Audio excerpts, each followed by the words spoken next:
नमस्कार दर्शक बंधु मु ज्योतिर्विद दीपक चटर्जी आज आपण मानक मोर भाग्य चक्र चैनल को स्वागत करछि। आज आम राशि चक्र चतुर्थ राशि कर्कट राशि विषय सम्यक आलोचना करने जाऊँ। राशि चक्र चतुर्थ राशि तथा आम जो राशि चक्र नेचुरल जोडियाक तार 90 डिग्री परठारु 120 डिग्री मध्य कर्कट राशि परिव्याप्त अटे। यह कर्कट राशि विशेषत्व है यह हूँ चंद्रकर निज राशि। चंद्र जी चंद्रमा मनुष्य जात चंद्र हूँ मनर कारक, चंद्र हूँ मातृकारक। मातांकर जो स्नेह ममता वात्सल्य इत्यादि बा जूनियर जो आपन स्नेह ममता डोरी सब वस्तु को समस्ते बांधि रखिंट कर्कट राशि प्रभाव है। तेणु कर्कट राशि अधिपति चंद्र जो जातक स्ट्रंग थाए तेज जातक समस्त स्नेह श्रद्धा प्राप्त करें समस्त स्नेह भाजन होता है। आहरी कहे चंद्र सर्वत्र बीजव लग्नस्थु कुसुम प्रभं फलेन सर्व अंश भाव स्वाद समाश्रित।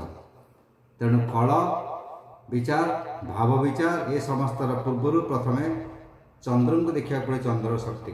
तेणु कर्कट राशि ठार विभिन्न व्यवधान में जो जो ग्रह मान था जो शुभ अशुभ जो प्रभाव कर्कट राशि पड़ी था व्यक्तिर मन उपर देहा पड़ी था। कारण चंद्र होती मनर कारक, चंद्र मन को कंट्रोल कर। कर्कट राशि प्राधान्य बहुत। एथर यार नाम एक आम कर्कट साधारण जानले यार अन्य केतक नाम अच्छी। या कर्कट कुलीर और ककड़ा बोली नाम कहुए। इंग्राजी यह कैंसर बोली कही। जदि आपणकर भीतर कहार कौन जातक चक्र ना आपणकर किसी ज्ञान ना से संबंध में आपण कौन निज राशि जानते ना तेबे आमर आपणकर जो नाम अच्छी नामर प्रथम अक्षर बा आद्य अक्षर जब यही सब होता है तेबे आप जानवे आपणकर कर्कट राशि। कर्कट राशि फल को आप ग्रहण करेंगे। जदि आपणकर नामर आरंभ अक्षर बा आद्य अक्षर टी ई हे हो डा दी दु दे बा दो रे होता है तेबे आप कर्कट राशि फल को ग्रहण करेंगे। एथर देखा यही राशि साधारण संख्या कौन अच्छी। यह हूँ जलतत्व विशिष्ट राशि, चर राशि, सम राशि, स्त्री राशि, नम्र स्वभावयुक्त सफल राशि, पृष्ठोदय राशि एवं मनुष्यर हृदय को यह सूचित करे। यांकर दिग है उत्तर। यह हूँ दीपावली दिवस बड़ी। यहाँ ऋतु है वर्षा ऋतु। वर्ण है ब्राह्मण वर्ण, श्वेत रंग एवं दोदुल्यमान स्वभावयुक्त। श्लेष्मा प्रकृतिर ठंडा सब समय लगी था। श्लेष्मा प्रकृतिर एवं कीट राशि अच्छा इनसेक्ट साइन।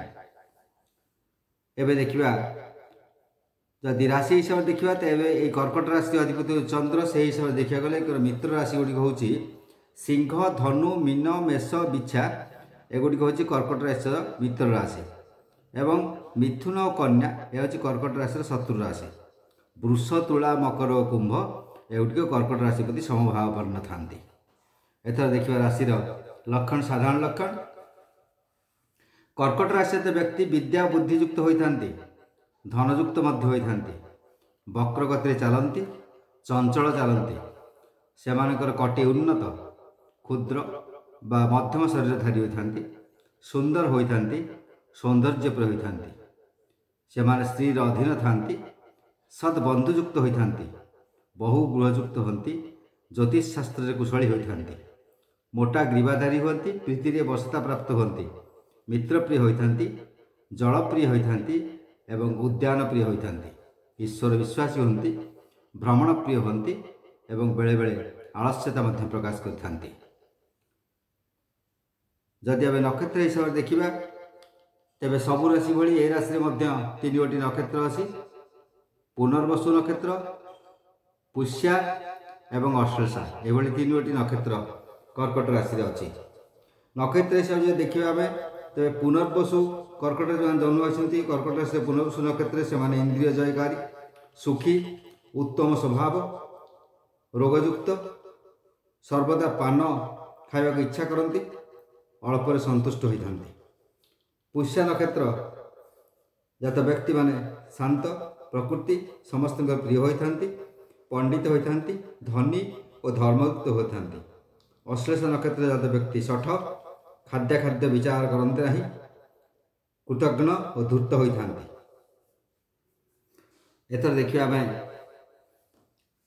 कर्कट राशि सब शारीरिक पारिवारिक आर्थिक यह सब विषय देखा शारीरिक कथा देखा कर्कट राशि व्यक्ति प्रायतः आपन जो देखिए तेरे निम्नांग प्रायतः पीड़ा दे था पीड़ा जंत्रणा देखा दिए न्यूरो प्रोब्लेम देखा दे था वायुजनित प्रोब्लेम देखा दिए एवं ठंडा तो प्रायतः लगी रही है श्लेष्मा व श्वासजनित प्रोब्लेम देखा दे था एवं जख्मा बा हृदय कौन रोग जाता कर्कट राशि देखा जाता है एवं पारिवारिक कथा देखा दी पारिवार से समस्त सह मिलमिशि सहवस्थान करने चाहती समस्त को स्नेह डोरे बांधि रखती एवं विशेषकर बहुत समय कथबार्ता द्वारा अन्य को वशीभूत करते परिवार यदि कौन से समस्या होता है तेरे परिवार मुख्य भाव मुख्य भूमिका ग्रहण करते समस्यार समाधान पर जेकोसी प्रकार से चेष्टित होता परिवार स्त्री खूब भल पड़े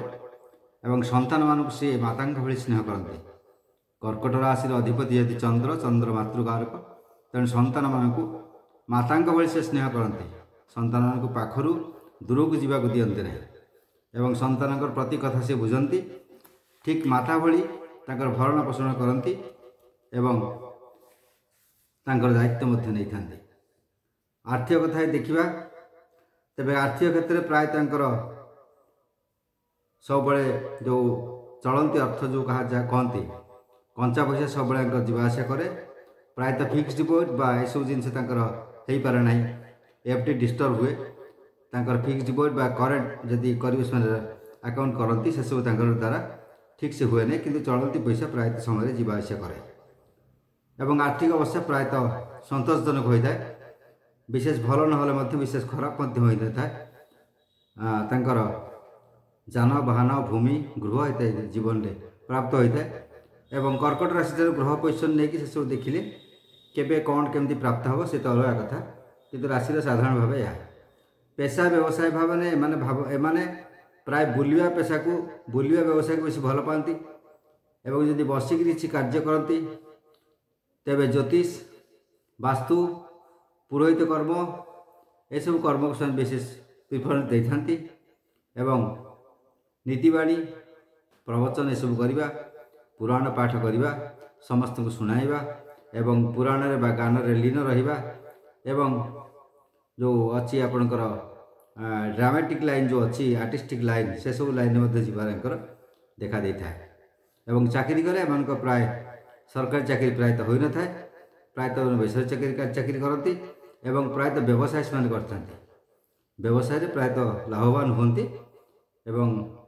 सरकारी चाकरी समावस्था प्राय रहता है एवं छात्र छात्री मान कथा देखिए माने प्रायतः से जनरल लाइन एवं अकाउंट्स लाइन पढ़िया को भल पाती बैंकिंग लाइन को भल पाती से सब लाइन से जाती आउ टीचरशिप को पसंद करते माने ट्रेनिंग दवा बा ट्यूटोरियल करवा अन्य शिक्षित करवा कौन सी प्रकार निर्देशना देवा खूब भल लगे आ महिला मान कथा देखा ये महिला माने खूब मित्र स्वभावयुक्त होती समस्त को नहीं सांगे चलती एवं समस्त कथा बुझती एवं परिवार से रोषेईवास भल करती सुस्वादु खाद्य प्रस्तुत करते खाद्य व्यंजन प्रस्तुत करते समस्त को खाद्य व्यंजन आप्यायित करते बंधुबांधव पूरा खुशी रखी था एवं से भिन्न होगापाई चाहती ना एकत्र बास करने सब चाहती एवं आलस्य प्रेम होता यही सामान्य इनफर्मेशन दिगला शुभाशुभ कथा देखा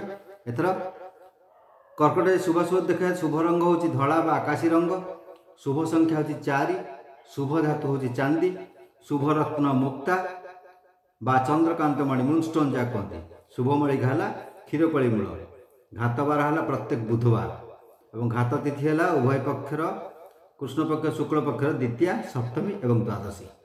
राश्याधिपति ग्रह है चंद्र। इष्ट देवता है वरुण और भुवनेश्वरी देवी।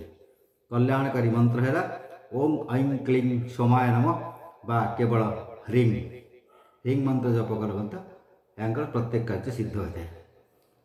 एवं देखा विवाह कथा जदि मेष कर्कट सिंह बिछा धनु मीन राशिगत व्यक्ति मान विवाह हुए तेबे प्राय वैवाहिक जीवन सुखमय होता है।